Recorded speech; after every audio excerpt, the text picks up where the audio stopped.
আসসালামু আলাইকুম everyone, welcome to me and my son. কেমন আছো আমার মিষ্টি আপুরা? আশা করি সবাই ভালো আছো। আল্লাহর রহমতে তোমাদের দোয়া ভালোবাসায় আমিও ভালো আছি, আলহামদুলিল্লাহ।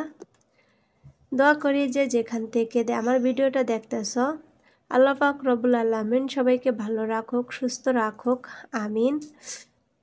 এখানে হচ্ছে আমি নাস্তা করার জন্য সেমাই রান্না করে নিছি। আর হচ্ছে কয়েকটা আঙ্কুর সরে একটা বাটিতে করে ধুয়ে নিলাম নাস্তা করার জন্যই। তো কয়েকদিন আগে যেহেতু আব্দুর রহমানের প্রচুর জ্বর ছিল, শরীর ভালো ছিল না, এ কথাই ওর আঙ্কেল শুনে ওর জন্য ফ্রুটস পাঠাইছে। তো আমি এখন বের করে দেখব কি কি ফল পাঠাইছে আব্দুর রহমানের জন্য।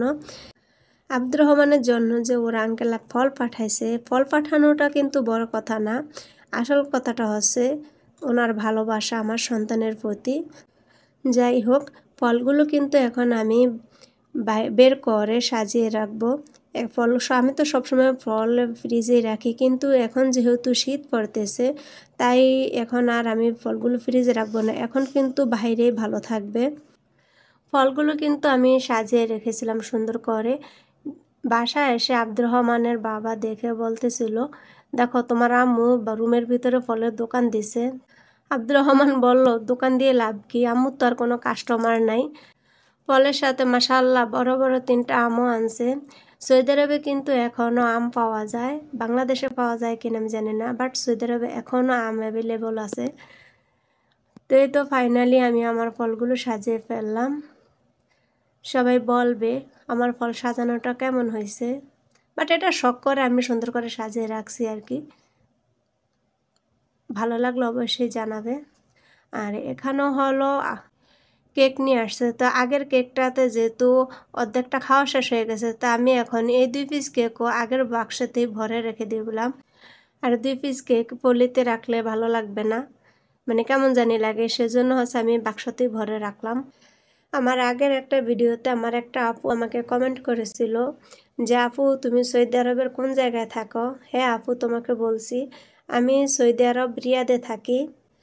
আরেকটি আপু কমেন্ট করেছে যে আপু তুমি কত মাস হলো সৌদি আরব গেছো? আপু আমি সৌদি আরব আসছি হচ্ছে আজ 4 মাস পূর্ণ হয়েছে। এটা হচ্ছে আমসত্ত্ব। তো আব্দুর রহমানের আব্বু এনেছিল কয়েকদিন আগে, আমি তোমাদেরকে আমার একটা ভিডিওতে দেখিয়েছিলাম, কিন্তু তখন আর আমার আমসত্ত্বটা কেটে রাখা হয় নাই। ভাবলাম যে আমসত্ত্বটাকে কেটে আমি একটা বক্সে ভরে রাখি, তাহলে খাওয়ার সময় ঝামেলা হবে না। কিন্তু এটা কাটার পর আমার যে অবস্থা হয়েছে, মানে নাজেহাল হয়ে গেছে এটা কাটতে গিয়ে। এটা এতটাই আঠালো, এটা কাটা আমার পক্ষে সম্ভব ছিল না। এটা কাটার সময় তোমরা দেখতে পারবে এটা কতটা আঠালো।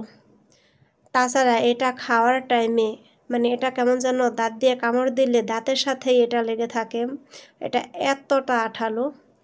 দেখো আমি এটা কাটতেছি, মানে আমি ছুরি দিয়ে ফসাইতে আসি, আর এটা মনে হয় যেন ছুরিটাকে ঠেলা মেরে আমার দিকেই তাকে ফেলে দিতে আছে, এতটা আঠালো। এটা কাটতে আর আমি পারি নাই। এটা আঠালো হলো, এটা কিন্তু খেতে অনেকটাই মিষ্টি। তাছাড়া এটার স্বাদটাই কেমন যেন, দেখো এটাকে টেনেও ছিঁড়া যায় না। তা আমি আর এটাকে কাটবো না, এটাকে কিন্তু আমি এই অবস্থাতেই বক্সে ভরে রেখে দিব। খাওয়ার টাইমে দাঁত দিয়ে কামড়ে কামড়ে খেতে হবে, আর কি করব। তো আপু তোমাদেরকে বলি, তোমরা কিন্তু অনেকেই আমার ভিডিওটা দেখো কিন্তু কোনো লাইক করো না, কমেন্ট করো না। আমার ভিডিও যদি ভালো লাগে অবশ্যই তোমরা একটা লাইক একটা কমেন্ট করে যেও। তো এখানে হচ্ছে আব্দুর রহমানের বাবা সবজি নিয়ে এসেছে, মানে এই সবজিগুলো আমি ফ্রিজে রাখার পর আমার কিন্তু সবজিগুলো নষ্ট হয়ে গেছে, বিশেষ করে পটলগুলো। তো কাঁচা সবজি এখন আমি এগুলোকে সুন্দর করে কেটে ভালো করে ফ্রিজে রেখে দিব, যাতে করে আমার সবজিগুলো আর নষ্ট না হয়, কারণ কাঁচা সবজি এভাবে যদি ফ্রিজে রাখি তাহলে নষ্ট হয়ে যায়। আর সরাগুলোকে আমি চুলে সিদ্ধ করে ফ্রিজে রেখে দিব। আমি হচ্ছে এখানে পটলগুলোকে কেটে বক্সে করে ফ্রিজে রেখে দিব, তাহলে আর আমার পটলগুলো নষ্ট হবে না, যেহেতু আমি কেটে রাখছি। আর এখানে হচ্ছে সরাগুলোকে মানে চুলে ভালো করে ধুয়ে এগুলোকে হচ্ছে আমি হালকা হলুদ আর লবণ দিয়ে সিদ্ধ করে নিছি। এখন এগুলোও কিন্তু আমি ফ্রিজে রেখে দিব, যখন আমি রান্না করব তখন মশলাটা কষে শুধু সরাটা ঢেলে দিব। তো অবশ্য রান্না করলে আমি আপনাদের সাথে রান্নার ভিডিওটা শেয়ার করব। আর আজকে হচ্ছে মিক্স ভেজিটেবল রান্না করব। আলু, পটল, মূলা কেটে নিয়েছি রান্না করার জন্য মাছ দিয়ে। তো আমার আজকের ভিডিওটা এই পর্যন্তই। আল্লাহ হাফেজ।